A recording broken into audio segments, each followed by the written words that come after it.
നമസ്കാരം. പഹൽഗാം ഭീകരാക്രമണം നടന്ന 2 ദിവസത്തിന് ശേഷം ഡൽഹിയിലെ പാകിസ്ഥാൻ ഹൈക്കമ്മീഷൻ ഓഫീസിലേക്ക് കേക്കുമായി ഒരാളെത്തുന്നതിന്റെ ദൃശ്യങ്ങൾ പുറത്ത്. എന്താഘോഷമാണെന്ന മാധ്യമങ്ങളുടെ ചോദ്യത്തിന് കേക്ക് കൊണ്ടുവന്നയാൾ കൃത്യമായ മറുപടി നൽകിയില്ല. പാക് നയതന്ത്ര കാര്യാലയത്തിലെ പ്രതിരോധ ഉദ്യോഗസ്ഥർ ഒരാഴ്ചയ്ക്കകം രാജ്യം വിടണമെന്ന് ഇന്ത്യ നിർദ്ദേശിച്ചിരുന്നു. ഇതിനുശേഷമാണ് കേക്കുമായി ഒരാളെത്തിയത്. ഡൽഹിയിലെ പാകിസ്ഥാൻ ഹൈക്കമ്മീഷൻ ഓഫീസിന് പുറത്ത് ജനക്കൂട്ടത്തിന്റെ വൻ പ്രതിഷേധ പ്രകടനം രാവിലെ അരങ്ങേറിയിരുന്നു. പാകിസ്ഥാൻ മുർദാബാദ് തുടങ്ങിയ മുദ്രാവാക്യങ്ങൾ വിളിച്ചായിരുന്നു പ്രതിഷേധം. ഇത് റിപ്പോർട്ട് ചെയ്യാനെത്തിയവരുടെ മുന്നിലാണ് ഇയാൾ ചെന്നുവിട്ടത്. ഈ വീഡിയോ അതിവേഗം വൈറലാവുകയാണ്. പഹൽഗാമിലെ ആക്രമണത്തിന്റെ ആഘോഷമാകും ഹൈക്കമ്മീഷനിൽ നടന്നതെന്ന വികാരമാണ് സോഷ്യൽ മീഡിയയിൽ ഉയർന്നത്. ഭീകരാക്രമണത്തിന്റെ പശ്ചാത്തലത്തിൽ പാകിസ്ഥാന്റെ ഔദ്യോഗിക എക്സ് അക്കൗണ്ട് ഇന്ത്യ ബ്ലോക്ക് ചെയ്തിരുന്നു. പാകിസ്ഥാനുമായി നയതന്ത്ര ബന്ധം വിച്ഛേദിക്കാൻ ഇന്ത്യ തീരുമാനിച്ചത് കഴിഞ്ഞ ദിവസമാണ്. വാഗ അട്ടാരി അതിർത്തി അടച്ചു. പാകിസ്ഥാനുമായുള്ള സിന്ധു നദീജല കരാർ അവസാനിപ്പിക്കുകയും പാകിസ്ഥാൻ പൗരന്മാർക്ക് വിസ നൽകുന്നത് നിർത്തിവെക്കുകയും ചെയ്തിട്ടുണ്ട്. ഇതിനൊപ്പമാണ് പാക് പ്രതിരോധ ഉദ്യോഗസ്ഥരെ നയതന്ത്ര കാര്യാലയത്തിൽ നിന്നും പുറത്താക്കിയത്. അതിനിടെ അതിർത്തി മേഖലയിലെ സ്ഥിതിഗതികൾ ഇന്ത്യ സസൂക്ഷ്മം നിരീക്ഷിച്ചു വരികയാണ്. ജമ്മു കാശ്മീരിൽ കേന്ദ്ര സർക്കാർ അതീവ ജാഗ്രത പ്രഖ്യാപിച്ചിട്ടുണ്ട്. ഇതിനിടയിലാണ് പാക് ഹൈക്കമ്മീഷനിലെ കേക്ക് വിവാദം. പഹൽഗാം ആക്രമണത്തിന് 2 ദിവസത്തിനു ശേഷം ഡൽഹിയിലെ പാകിസ്ഥാൻ ഹൈക്കമ്മീഷനിലേക്ക് കേക്കുമായി ഒരാൾ എത്തിയത് എന്തിനെന്ന ചോദ്യത്തിന് ആർക്കും മറുപടിയില്ല. വിസ റദ്ദാക്കുന്ന സാഹചര്യത്തിൽ സഹായം തേടി ഹൈക്കമ്മീഷനിലേക്ക് പാക് പൗരന്മാരും എത്തുന്നു. കേക്ക് എത്തിച്ചത് പാക് ഉദ്യോഗസ്ഥരുടെ ആഘോഷങ്ങൾക്കോ എന്ന ചോദ്യവും പ്രസക്തമാണ്. തുടർന്ന് ഓഫീസിന് മുന്നിൽ നാടകീയ സംഭവങ്ങൾ അരങ്ങേറി. എന്തിനു വേണ്ടിയാണ് ഈ ആഘോഷം എന്ന് ആവർത്തിച്ച് ചോദിച്ചപ്പോൾ കെട്ടിടത്തിലേക്ക് കേക്ക് കൊണ്ടുപോകുന്നതായി വന്ന ആൾ മറുപടി നൽകിയില്ല.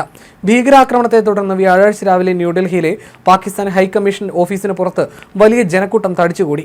പാകിസ്ഥാൻ മുർദാബാദ് തുടങ്ങിയ മുദ്രാവാക്യങ്ങൾ പ്രകടനക്കാർ വിളിച്ചു. ഈ പ്രതിഷേധങ്ങൾക്ക് കേക്ക് പുതിയ മാനവും നൽകി.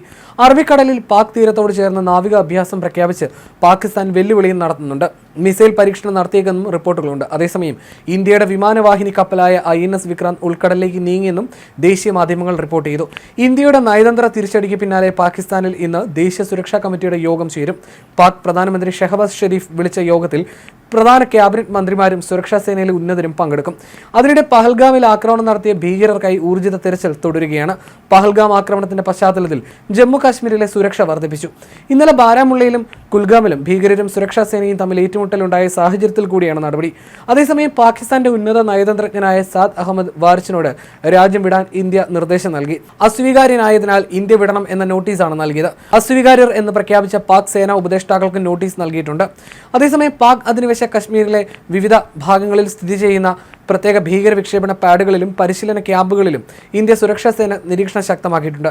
ഈ കേന്ദ്രങ്ങൾ മാസങ്ങളായി ഇന്ത്യൻ ഏജൻസികൾ സസൂക്ഷ്മം നിരീക്ഷിച്ചു വരികയായിരുന്നു. ഇതുമായി ബന്ധപ്പെട്ട് സമഗ്രമായ ഒരു വിശദീകരണം സൈന്യം പ്രതിരോധ മന്ത്രി രാജ്നാഥ് സിംഗിന് നൽകിയിട്ടുണ്ട്. പഹൽഗാമിൽ തിരിച്ചടി നൽകാൻ ഇന്ത്യ അതിവേഗ തീരുമാനങ്ങളിലേക്ക് കടക്കും. ഇതിനിടയിലാണ് വിശദ റിപ്പോർട്ട് കേന്ദ്രമന്ത്രിക്ക് കൈമാറുന്നത്. ഈ ഭീകര കേന്ദ്രങ്ങളുമായി ബന്ധപ്പെട്ട സംഭവ വികാസങ്ങൾ സൈന്യം സസൂക്ഷ്മമായി നിരീക്ഷിച്ചുകൊണ്ടിരിക്കുകയാണ്. ഈ ലോഞ്ച് പാഡുകളിൽ ഏകദേശം 130 ഭീകരരുണ്ടെന്നാണ് സംശയം.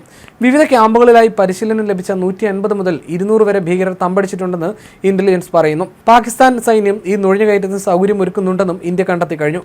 തിരിച്ചടിക്കുമ്പോൾ പാകിസ്ഥാനിലെ ഏതെല്ലാം കേന്ദ്രങ്ങളിലായിരിക്കണം ശക്തമായ ആക്രമണം നടത്തേണ്ടതെന്ന കാര്യത്തിൽ ഇന്ത്യൻ സൈന്യം ഇതിനകം തീരുമാനമെടുത്തിട്ടുണ്ടാവുമെന്നാണ് കരുതുന്നത്.